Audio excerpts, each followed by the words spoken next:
Hello friends, आप सभी का हमारे यूट्यूब चैनल पर स्वागत है। तो इस वक्त की सबसे बड़ी खबर को लेकर हम हाजिर हो चुके हैं। आपको बता दें कि जो ये आपके तेजस्वी यादव जी हैं, उन्होंने नॉर्मलाइजेशन और जो 70वीं जो परीक्षा आपकी हो रही है पीपीएससी की, उसको डेट आगे बढ़ाने को लेकर काफ़ी बातें कही हैं और उन्होंने नोटिस भी जारी किया है। तो चलिए हम देख लेते हैं उन्होंने क्या कहा है और उसके बाद हम उन्होंने जो नोटिस जारी किया है उसको भी आपको पूरा दिखाएंगे। 17वीं बीपीएससी प्राथमिक परीक्षा को लेकर के छात्र छात्राएं असमंजस में हैं। बीपीएससी ने अपनी चुप्पी जो है तोड़ी नहीं है कि नॉर्मलाइजेशन को लेकर के उनका क्या स्टैंड है। छात्रों के जीवन के साथ खिलवाड़ हो रहा है। लगातार कोचिंग माफिया जो भी है उनके कहने अनुसार जो है पैटर्न को बदला गया है और उन्हीं के कहने के अनुसार अब जो है डीएसपी भी बनेंगे लोग, एसडीएम भी लोग बनेंगे। हम लोग छात्रों की जो मांग है और राष्ट्रीय जनता दल छात्रों के साथ खड़ी है। हम लोग सरकार से अनुरोध करते हैं, मांग करते हैं कि पुराने पैटर्न पे जो है परीक्षा वो होनी चाहिए, निष्पक्ष परीक्षा होनी चाहिए। एक परीक्षा हो, एक शिफ्ट में होनी चाहिए और सामान्य प्रश्न होने चाहिए और एक दिन में ही होना चाहिए और साथ ही साथ कोई पेपर लीक नहीं होना चाहिए।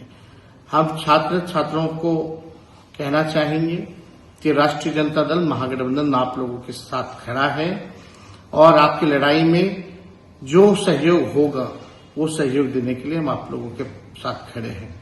और सरकार से आग्रह है कि जिस हिसाब से पेपर लीक का मामला आता है, जिस हिसाब से पैटर्न और माफियागिरी है, इसको खत्म करना होगा वरना अंजाम बुरा होगा।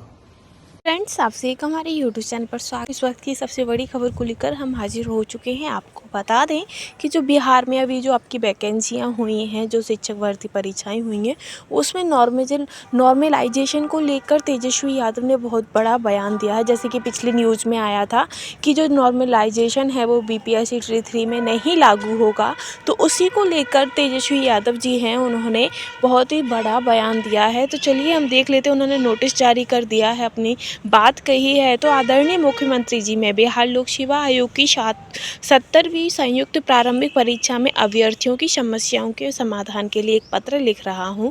आयोग के सर्वर की खामी के कारण फॉर्म भरने की आखिरी तारीख से 2-3 दिन पूर्व में सर्वर के ठीक से कार्य नहीं करने के कारण लाखों अभ्यर्थी फॉर्म भरने से वंचित रह गए थे, जो कि उनके भविष्य और सतत परिश्रम के लिए एक आघात है। स्वयं अपनी ही विफलता के लिए आयोग द्वारा फॉर्म भरने में असमर्थ रहे अभ्यर्थियों को ही उल्टे गंभीर ठहरा देना अफसरशाही के अहंकार और तानाशाही को प्रदर्शित करता है। इसके अलावा अभ्यर्थियों और अभिभावकों को अभी तक यह जानकारी नहीं मिल पाई है कि आयोग सामान्यीकरण या नॉर्मलाइजेशन लागू करेगा या नहीं करेगा। फॉर्म भरवा लेने के बाद भी अभ्यर्थियों को अभी तक पूरी परीक्षा पद्धति की जानकारी नहीं है, जो उनके लिए अन्यायपूर्ण है। यहाँ यह उल्लेख करना आवश्यक है कि सामान्यीकरण की जो प्रणाली सदैव से असामान्य रूप से विवादित रही है।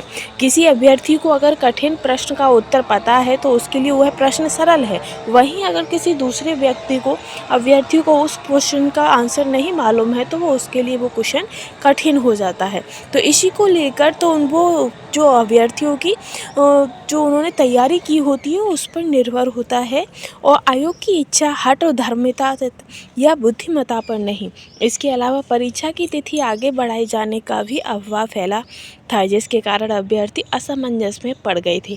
इन सबको देखते हुए मैं समस्त अभ्यर्थियों के हित में आपके समक्ष निम्नलिखित मांगे रखता हूं। परीक्षा फॉर्म भरने के लिए अभ्यर्थियों को 5 अतिरिक्त दिन दिए जाएं ताकि आयोग की नाकामी अथवा सर्वर की खामी के कारण जो अभ्यर्थी फॉर्म नहीं भर सके वे फॉर्म भर सकें। वहीं आयोग 70वीं बीपीएससी की प्रारंभिक परीक्षा की तिथि आगे बढ़ाएं ताकि अभ्यर्थियों को पर्याप्त समय मिल सके। नॉर्मलाइजेशन पर अपनी नीति स्पष्ट की जाए। उचित होगा कि सामान्यीकरण की विवादित और अन्यायपूर्ण प्रक्रिया से बचा जाए। हमारी मांग है कि परीक्षा एक दिन, एक शिफ्ट, एक पेपर और एक पैटर्न के बिना पेपर हो, ताकि पेपर कोई भी लीक ना हो, क्योंकि जब एक ही दिन होता है तो किसी भी पेपर में लीक वाली कोई सिस्टम नहीं रहता है। मैं आशा करता हूँ कि आप इन मांगों पर सहानुभूति विचार रखेंगे और अभ्यर्थियों की समस्याओं का समाधान करेंगे। प्रसाद जी हैं, उन्होंने बहुत ही बड़ी बात कही। उन्होंने कहा है कि जो 70वीं बीपीएससी की जो परीक्षा है उसको आगे बढ़ा दिया जाए, साथ ही उसमें सामान्यीकरण रखा जाए और बच्चों के हित को देखते हुए उस पर निर्णय लिया जाए। आप सभी की इन सभी पूरी व्याख्या पर आप सभी का क्या राय है वो आप हमें ज़रूर दीजिएगा और ऐसी ही लेटेस्ट अपडेट के लिए चैनल के साथ बने रहिएगा। Thanks for watching.